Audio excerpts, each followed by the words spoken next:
What's up, y'all? Cliff and Chandra here in the studio, Not Gospel Studios. We just watched Oppenheimer. I don't know. We don't know. We just watched Oppenheimer. Anyways, moral of the story, we watched it. It's 3 hours long. Was that racist? No. You know, I need to be able to talk without accent without somebody immediately saying it's racist. You know what? Anyways, we just watched it. It's one of my favorite directors, Christopher Nolan. Been excited about this. We haven't said a word about the movie to each other. We just watched it today. This is not gospel.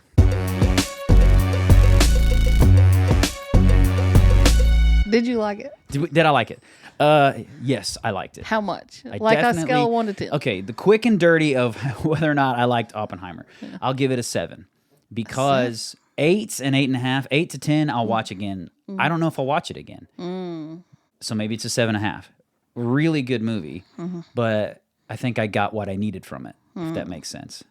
I wish I knew more about the political history behind it because I felt a little lost sometimes. I feel the same way, but what would you give it? Just on I think you have to separate it out. Like I'm kind of like you, 7. But if you graded it on just movie making and the actors, how good the actors acted, oh man, there was acting in that movie. It was very enjoyable. Like a 10. Very enjoyable. Yeah, the conversations were excellent. The acting was excellent. So to me, Christopher Nolan, in my opinion, is one of the only, and here I am going to praise Christopher Nolan. I love Christopher Nolan movies. Interstellar is one of my favorite movies of all time. Inception's one of my favorite of all time. Christopher Nolan has proven, I feel like, that he can take one of the more mundane, some of the most mundane stuff and make it interesting. Because really, this movie is just conversation after conversation after conversation. That's all it is. Yeah. And for 3 hours. For that to be interesting for 3 hours was impressive. I thought going into this, the movie was going to be the build up to the bomb, and the bomb was like going to be the end of the movie. And it's like the bomb happened, and then the movie continued for 2 more hours of just talking and talking and talking. So we're going to dive into spoiler territory, but is it worth the watch before we dive into spoiler territory? Me, absolutely. Definitely worth the watch. It was an enjoyable experience. It is 3 hours long, so not worth the watch if you are only into action flicks and if you're not into long epics. Yeah, my husband was like, long and boring, no thanks. It's snooze fest or something like that. Which, hey, to be fair, if you like more action and fast-paced stories, this is not your bag. Yeah. Like, for real. So, spoiler-free, I think go watch the movie. But we can talk about, we're both Christians, and this channel we're Christians, unashamed, unabashedly Christian. I give that review on just entertainment. Should you watch the movie? Is it entertaining? Now, for a quick second, let's talk about, as a Christian, it is rated R. As a Christian, do you think you should watch the movie? I feel like as long as you trust yourself to turn your head, it's easy to turn your head during this movie, and the sex scenes didn't last very long. And they weren't, I don't know how graphic they were because I didn't look, but they weren't something that audibly you felt uncomfortable for a long time. Like you heard some talking and then it was over. I would say go see it if you can trust yourself to turn your head. Oh, so you're just thinking about the sexual, the nudity. I only there is remember nudity like in the one movie. curse word. Yeah, there is like frontal nudity in the movie. See, I don't even know how much nudity there was because I saw something coming and I went like that. I glimpsed back and forth. and deliberately would look away. You're such a man. Then I would look at you guys to see whether you and Travis were looking too. It's like that checking each other, so we could talk about it later. But there is some sexual content, a little bit explicit. In my opinion, if you're using the scenes that have the sexual content to you're getting your jollies off these scenes, you're getting really hot under the collar on these scenes, it's a little weird. Like you said, I don't think they're those kind of scenes. Well, yeah, they were used more... storytelling. For tension. Yes. It wasn't like a titillating thing. No, that's what I'm saying. If you're using it for it's a super turn on, you're weird, I think. a little weird, no offense. Yeah, it was some of the scenes were meant to make him uncomfortable. Yes. And they were shot deliberately feeling that way. The nudity was used to make people uncomfortable. Absolutely. This content is brought to you by NotGospelStudios.com. If you want to support the channel but don't know how, just click on over to NotGospelStudios.com, follow and subscribe to us on all of our listening platforms, and then click the store icon where you can purchase Not Gospel Studios merch, including custom spray art.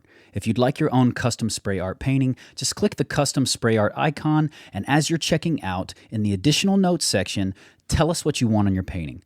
We'll create your painting, post the video of it, and you can watch the entire process of how your painting was created while you're waiting for your custom artwork to arrive at your door. As always, thank you guys so much for listening and watching and supporting, and keep being awesome, because that's how God made you. In terms of ideology and that kind of stuff for Christians, whether you should watch it or not, I feel like I've seen so much worse. I feel that was PG-13. I feel like the movie was geared towards had some leftist tendencies. Not that that's Christian or... I don't know. They were against the communists constantly in this. Well, see, they painted the light that being against the communists, that the fascists were trying to silence communists, I felt like. They were definitely against Hitler, obviously, but communists don't necessarily consider the Workers' Socialist Nazi Party communists, you know? And they definitely in this movie tell the story of the witch hunt of the 40s and 50s and 60s for communists. Yeah. You know, and they basically talk about censorship and how it's the conservatives, more or less, who are, you know, strangling the life out of free thinkers is what they're kind of doing, because they're saying people should be allowed to say what they want. You know, so there is a little bit of this classical leftism of the freedom of speech and all that. But as someone who's read Marx and read those, I understand that it's, you know, it's been tried. That stuff isn't quite what they sell it to be. It's not the communist utopia of the future. But I do feel like even if it was intended to gear things towards the left a little bit, I think that gets flipped on its head when you consider the fact that the people spearheading the censorship now are people on the far left. That cancel culture and all that stuff, how you can't say a single word right now, just even misgendering somebody, just something that's completely, I mean, it should be innocuous. It can get you banned off social platforms. Yeah. So if anything, their attempt to kind of show leftist ideology a little bit, like in the classic theme of back in that time, kind of exposed the whole cancel culture thing as being terrible now. So I think Christians can watch it. I do agree. If you can trust yourself, there is some language. They had a couple GDs in there, I thought, like one or two. Yeah, I heard one or two curse words, but not enough to really remember or think about. It kind of passed by real fast. It's so funny to me when you get into period pieces, the prevalence of smoking. Like, and back in the 50s, 40s and all that stuff, like everybody smoked. And so every movie, it's like nonstop smoking in every scene, in public, indoors, you name it. And I always think that's neat. Not that that's anti-Christian or whatever. As a Christian, I enjoyed the story. I'm one who isn't triggered. Like, I'm not going to walk away from it and be all, man, I'm probably going to screw up today. Like, I'm going to say a bad word or something. You know, that's not who I am. I'm not influenced like that. So definitely worth the watch. And it was definitely, in my opinion, pretty quality, mature entertainment, even if you are a Christian. Oh, yeah. And it's not something I would take a teenager to, though. No. Well, you'd be in some of those scenes, you'd be uncomfortable. I would be uncomfortable sitting across from, if my sons were teenage and they're seeing that, I'd be like, all right, fellas. And they'd be like, Dad, quit, you know, or whatever. But anyways. But I was thinking like 16, 17, 18. While they could see it and probably understand the movie, I think it'd be too boring. And I just don't think it's a good teenager movie. If your favorite movies are Marvel movies, probably not going to be a watch for you. If your favorite movies are more epics, more story building, this kind of stuff, world building, you know, and character development and revelation, if you like Scorsese movies, you'll really enjoy this movie, I think. It's very much up there. I wanted to know, okay. Are we going to get into spoiler territory right now? Maybe. All right. So now that's over. Spoiler territory. I think I already spoiled the whole movie. Well, okay.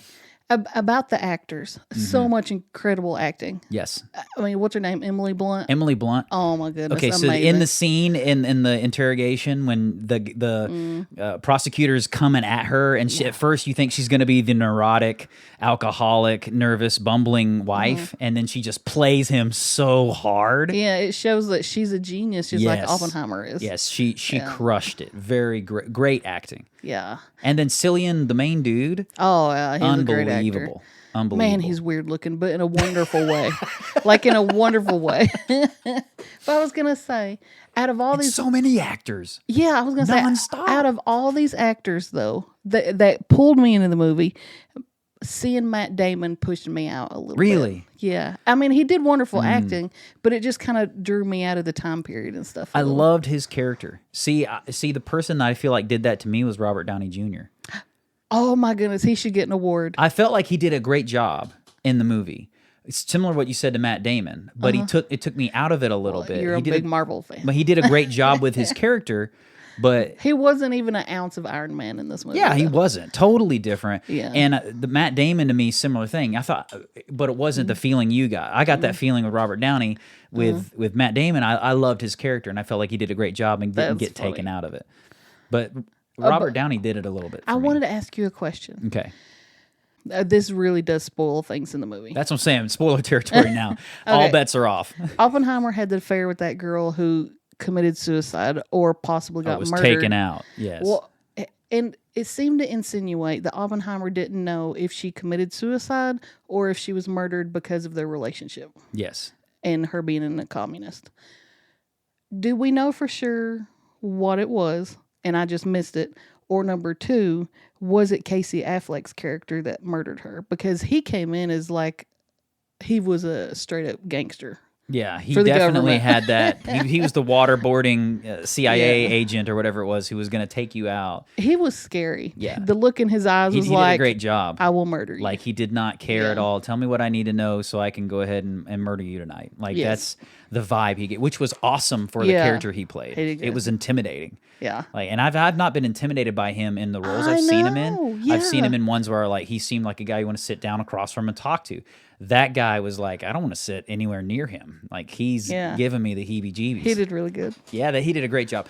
So much good acting. The story, the super short, 4 spoilers, Oppenheimer, it tells the story of how it all began, how he gets involved in the Manhattan Project, how they eventually create the atom bomb and detonate it. I mean, it's the whole deal. But like you, I thought that was going to be the story. Yeah. I thought it was going to be like taking a historical sort of documentary and then turning it into a great like epic. Yeah. And it wasn't. No. It did that, and then all of a sudden... This was about a political hearing. 2 hours and 15 minutes decades. in, you have a bomb, and then you have 45 minutes later of unraveling this other story of how things go down. And it's a philosophical thing. Yes. Yeah. So that to me was cool. What do you think about Christopher Nolan's choices from the start of how he got you inside the head of Oppenheimer? Because in the very beginning, you see Oppenheimer sort of like kind of staring at the screen, Picasso's and you see all these stuff. images of like stars and atoms splitting, crazy interesting stuff. And it goes from that into later on images sort of depicting his emotional turmoil of being the one who makes the bomb, and then hundreds of thousands of people dying after it. Like, what do you think about the choices, thematically and in the cinema, watching it, of how Christopher Nolan kind of got you in his headspace? I mean, a 10. It was really cool. Like, he's probably one of the best filmmakers. It was awesome. Like, I felt like it should have been a shorter movie. I think it was too drawn out. Yeah. But it was epic and wonderful. See, I think it was too drawn out because, like you, I don't know the political stuff. It should have been a 7-part series. Yeah. Well, and I don't know the political stuff, which is why I didn't even care who done it in the end. It was all about a who done it, who was playing who in the end. Yeah. And I didn't necessarily care about Robert Downey did a great job with his character, but I didn't care about the interrogation and the I didn't know the trial. significance. Yeah, I didn't care about it as much as I wanted to know everything leading up to the atomic bomb, because that changed everything. And I mean, I feel stupid, but do we have hydrogen bombs now? Yeah. So they did go ahead and they create made hydrogen those. bombs. Yeah, and it was Taylor. Why wasn't the movie about Taylor instead of Oppenheimer? Like, I don't know. Well, it's because Oppenheimer history decided who the movie was about. Yeah, because Oppenheimer was on led time the project and was and the stuff. guy. He's the father. He was the guy accredited for everything. Yeah. The one thing I did think was neat was they showcased a little bit of Oppenheimer and his wife, Emily Blunt and Cillian, I forget his last name. Fantastic actors in the movie. And they showcase a little bit about when you operate at that kind of high IQ level and that kind of scientific thinking, how terrible you are at other things. Like, he cheats on her. Like, so they're not good at, like, I don't think human to human stuff. And they're horrible parents. Yeah, but I don't think that goes hand in hand. Well, what I'm saying is, like, they're so obsessed with the science. People talk about Christians, right? And that story of, what is the classic phrase people say? Don't be so heavenly minded that you're no earthly good. And you've got these two very, very smart, intelligent people. They have a baby, and she refers to it as the brat. And I've been answering to that brat all day. And like, and he's like, they're pawning the baby off onto friends. And they're like, sorry, we're terrible people. We know we are. And it's like, it showcases how when you're obsessed with something else so much, how very difficult it is to marry being, you know, like being obsessed and possessed by some sort of project or whatever. Now, I and like being when you're human. saying obsessed, like in a abnormal way, but when you're saying they're just so genius they can't bother with the mundane things, I don't like that. Well, I don't think that's good. I think some people are like that, and I don't think it's good. I think that's the people that and she could have just had postpartum or something. maybe I was possibly because later it does show them with another kid and they're a family, making and things stuff. better, making things work out. Yeah, well, but to me it was like. Like this movie covers decades. Yeah, and the makeup work was really good. Like they get them aging, and they also go from time to time. Like they'll go from an interview way in the past. That's another to thing I forward. think Travis hated. It was so confusing. Jumping timelines kind of was confusing. And why was the most present time in black and white instead of I'm not sure. That part I don't know. farthest away, you know? I don't know why they made that Like choice in my either. head, it would have been flipped. Yeah. Yeah. I don't know why they made that choice either. There were so many figures in it that I felt like were interesting. I mean, you had Albert Einstein in it, and you had a mention of JFK in the very end, like all these figures that we know. But what I thought was interesting about the thinkers and the people that, like we're saying, are don't have time for the mundane things of life, they are also the people that led to hundreds of thousands of people dead. You know, he's obsessed with this project. Hundreds of thousands of people die. I feel like the people that lack the compassion in the family are the ones probably making there's a link to them being the ones making the choices that lead to hundreds of thousands of dead people. Well, where there was the political struggle with Russia and Germany and Japan, they were getting their scientists when Germany fell, the Nazism and stuff, they got all their scientists. And so you've got Oppenheimer, who's a Jew, working with these Nazis. The Nazis, it's such a weird relationship. There was a lot of political tension. Yes. Political and theological. Political tension, theological tension. There's ethnic tension in there, right? Because there was several Jews working on the project. You know, and there was that moment of, well, now the Germans are, you know, Hitler shot himself. The war's over. Why are we still making the bomb? Yeah. A lot of questions and that stuff. But to me, I was looking for the movie to be over, like you said, like at that 2.5 hour mark. If you want to close after the bomb drops, if you want to close that quickly, I was like, there you go. It was fantastic. But it was a whodunit for the last 45 minutes of, is Robert Downey Jr.'s character like playing Oppenheimer because he was offended early on in their relationship, or is Oppenheimer playing him? Yeah. And I didn't know who he was or cared. I just didn't care. Yeah, and that kind of took me away from it, which is what keeps it from being one of those I would watch over and over again. Like, if you haven't seen the story of Oppenheimer, you probably should. Now it's like, if you're not into that kind of thing, just sit down with a coffee and have a friend tell you the story and be like, it was great. It made me think I would like to read a book about this subject, but I don't, or see a miniseries, but just a 3-hour long movie in the theater. It was a lot. Well, fortunately for you, knowing media the way I think I do now, I guarantee now you're going to have a 3-part miniseries on HBO or Netflix or something about the story of the bomb, probably. I would watch that documentary. Well, especially now, having seen Oppenheimer, I'd be like, yeah, I'll watch the documentary now. That's very interesting. Yes. Because they're going to have the ones that say how close Oppenheimer was to what really went down and all this. So, yeah. The more I talk about it... and it's a censure on our government. Just what men do when they get in power. Not just men, but anybody in authority. Yeah, human beings, what they do with power, for sure, is very interesting. And the government was Scary. skeezy from beginning to end because the people running the government are skeezy from beginning to end. Yeah, well, and that's... I told this to my kids the other day. We were actually talking about the amendments. I was talking about First Amendment, Second Amendment, and my son, who's 9, he's like, I don't know these things. What is this? I was like, there's something called the Bill of Rights. I was like, you don't know this? No. I was like, what are they teaching you in school? And so I talked about the Second Amendment and the reason for it. And the reason for it, I said, why it's significant to Americans, and I talk about the Revolutionary War, how taxation without representation, we decided this was unfair, and because we were armed, we were able to organize a militia, fight back against them, and have our own country. And I was like, the reason for it is to fight against tyrannical governments, not so you can go out and kill a squirrel and have stew. Like, that's not the reason. Oh, I saw such a good meme about Russell Brand, and it was Russell Brand was like, you know how he is, and it was like, these are the kind of men who built America. And I was like, oh. Russell Brand? Yeah, British thinkers who are willing to do stuff. Oh, I thought you meant like, No, being his Russell Brandish the way he is. Like, no, you that's beautiful funny. thinkers. No, just super intelligent, independent people who are willing to fight their government. I love listening to him. He's very much a free thinker. I think guys like that need to be paired with guys like Mel Gibson's character in The Patriot. The Patriot, yes. Guys who will take up the sword and fight. You know what I'm saying? Like, you have the doers and the thinkers, and those right types of people need to be paired together. I think he does martial arts now. Russell Brand? Yeah. Try that in a small town. Oh, shoot. We could talk about a few previews we saw coming. Yeah. I want to talk about Not that the new Exorcist movie. one. We're not going to talk about The Exorcist, the remake of The Exorcist. Thumbs down, in my opinion. I do want to talk about that AI looking movie.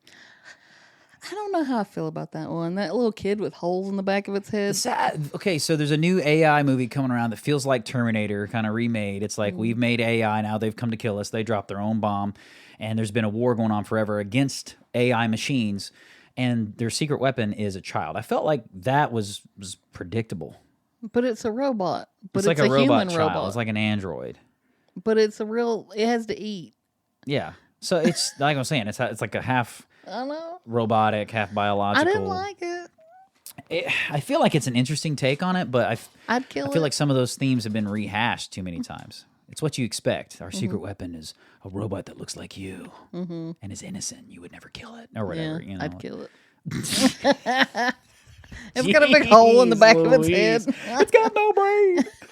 It's not listening to me. Look at this big old hole where its ear's supposed to be. Oh, my word. What about the Gran Turismo? How do you Gran say that? Turismo? And they're saying it's based on a true It is, story. it and is. it looks like a Ready Player One type movie. I looked it up. So Gran Turismo was. I felt like this movie's been around so long. I didn't expect to see a trailer on it. Like, trailers for this movie have been around so long. I expected to see a new trailer. But yeah, Gran Turismo is based on a true story. But it looks like this online adventure that they're bringing into real life, and I didn't know that they had that much advanced stuff with race cars. No, well, some of the stuff they show is going on in his mind.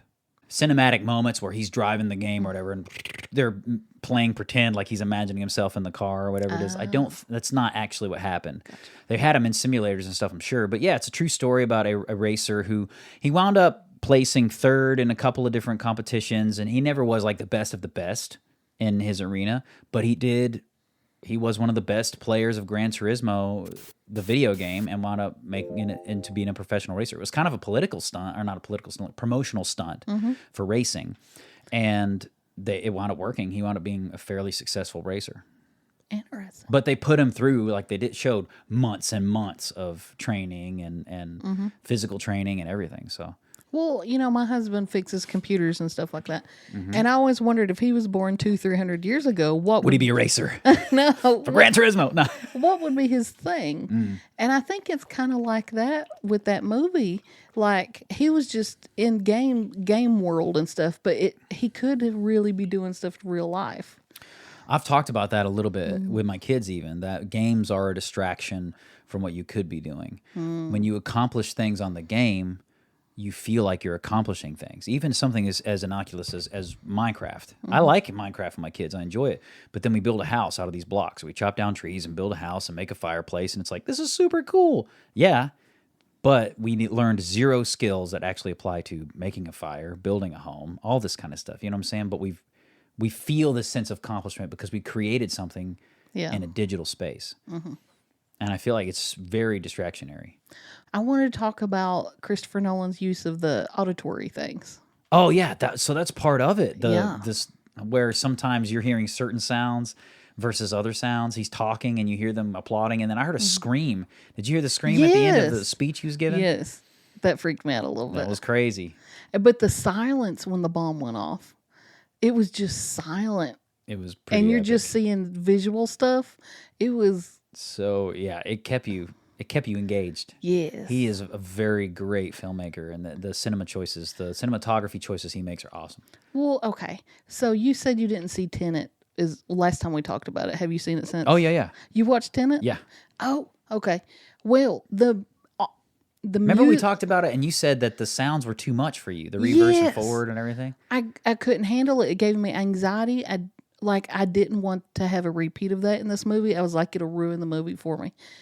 But he didn't do that this time. Yeah, it wasn't. It was well placed. All He the did different use auditory tension stimulation.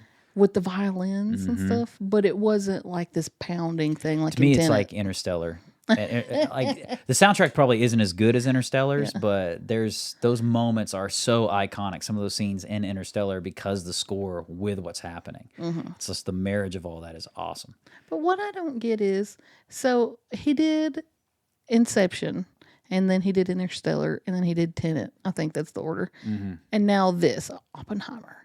And all the other ones were like fantasy and futuristic and like just crazy stuff. And this goes, I mean, it's about a bomb, but it's real life. Yeah, but if you're set back in that time, it feels like sci-fi. Think about the things he was talking about with the stars and a collapse. It's the first time anyone ever thought about black holes and did they exist. And he's talking about the collapsing of gravity of the star, and it sucks everything into it. Even light can't escape. And I'm like, it's science fiction.